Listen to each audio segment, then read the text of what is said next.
Another step in Rich Dad's 6-step process is to find an area you like.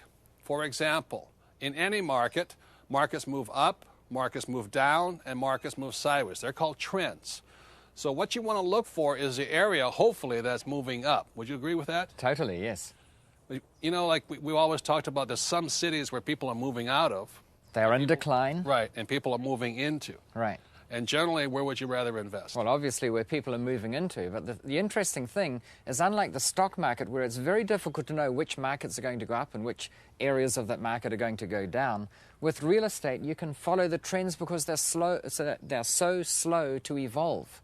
A city that's had high growth in one year is likely to have had high growth the year before and will have high growth the following year, and similarly those with slow growth.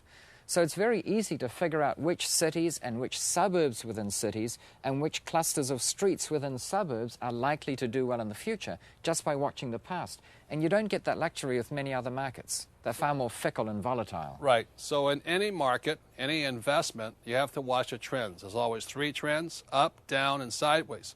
Another way people become very successful in choosing the area first is sometimes you look for an area that's been down for years, and then suddenly it comes back to life again. Those are really good, aren't they? They're great, and the trick is finding when it's at the bottom, because then it's about to take off. And the prices are really low. Prices are low. Most people make the mistake of buying when it's at the top. They think, wow, this is going really well, and they buy at that peak, and then the only way to go along is sideways or down again. Right. And if you're just starting out, let me give you one more tip that I learned the hard way.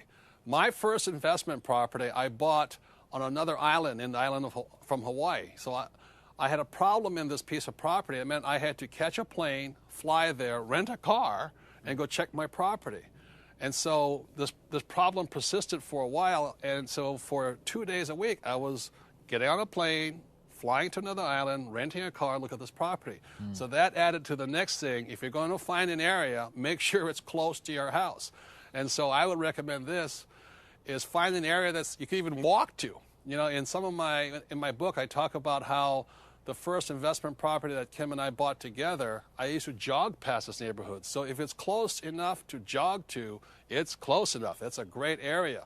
Or find an area that you can drive when you're, going back and forth to work. The reason is when you're first starting out, you're bound to make a few mistakes. So make sure the area is close by. It's another good choice. Right, so that you don't spend 2 days a week just getting there to fix one minor problem.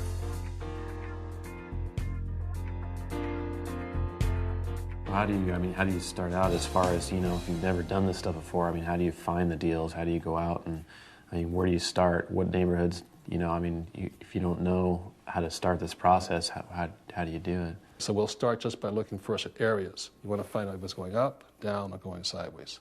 Then and what we're going to take you to are 3 houses, or we're going to look at property, should I say, of about the same price point, and let you decide whether or not one makes more sense than the other. It's not so much the price, but the trend, as Robert's been saying. So there'll be some areas where you've got a reason to know why the trend will be upwards. And the thing that always amuses me about real estate relative to other investments is it's so easy to know what a trend is going to be in real estate. For instance, if you're buying just about any other investment, but the one that most people get into is stocks, it is so hard to know which category of stocks is going to be the next one to go up. And often it's very volatile. They'll be up one week, down the next week. 18 months ago, everyone thought technology stocks were the way to go, and we all know what's happened there. When it comes to real estate, the trends are not nearly as volatile. They're much smoother. It's very easy to get the statistics on which cities have been doing better than average in this country and which cities have been doing worse than average. Even within cities, there are suburbs that do better than average and others that do worse than average. So it's easy to get this information, and that will help you determine anywhere in the world where you should be buying.